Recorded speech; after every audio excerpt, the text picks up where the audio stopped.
On a longtemps pensé qu'un verre de vin rouge, à l'occasion, était bon pour le cœur. Cette idée est remise en question par plusieurs médecins et scientifiques.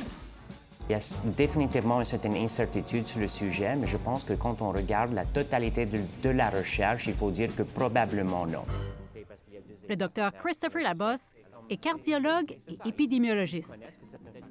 Selon lui, les études scientifiques qui montrent un effet protecteur du vin contre l'infarctus du myocarde comportent des erreurs statistiques.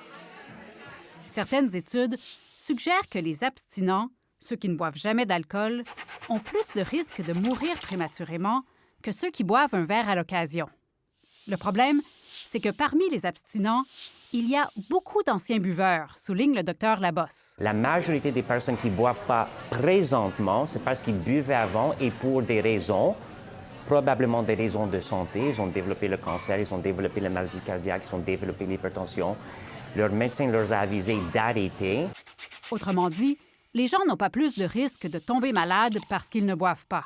Ils s'abstiennent de boire parce qu'ils sont déjà malades. C'est pas A qui cause B, c'est B qui cause A. D'autres facteurs confondants peuvent biaiser les résultats d'études sur l'alcool et la santé. On peut penser, par exemple, que les buveurs occasionnels de vin rouge sont des gens aisés qui ont accès à de meilleurs soins de santé. Le cardiologue Martin Junot, lui, continue de défendre l'idée selon laquelle le vin aurait un effet protecteur. Il souligne que plusieurs études récentes ont corrigé les biais des recherches passées. J'ai toujours trouvé que la littérature était assez claire pour démontrer un effet bénéfique de l'alcool sur l'infarctus du myocarde à petite dose. Mais la fenêtre est étroite. Chose certaine, la fenêtre de protection, si elle existe, ne concerne pas toutes les maladies cardiovasculaires, seulement l'infarctus.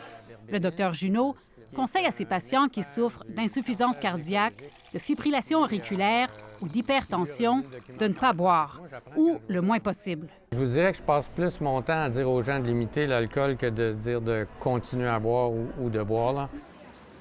Le docteur Labosse se défend de vouloir diaboliser l'alcool. Je pense qu'on peut boire du vin rouge de la même façon qu'on peut manger de la crème glacée ou manger des patates frites. On peut faire n'importe quoi qu'on veut. Il faut juste... Je pense que qu'est-ce qui est problématique, c'est qu'il faut éliminer cette idée que le vin rouge est bon pour le cœur. Il espère aider les buveurs à faire des choix plus éclairés. Ici Dominique Forget, Radio-Canada, à Montréal.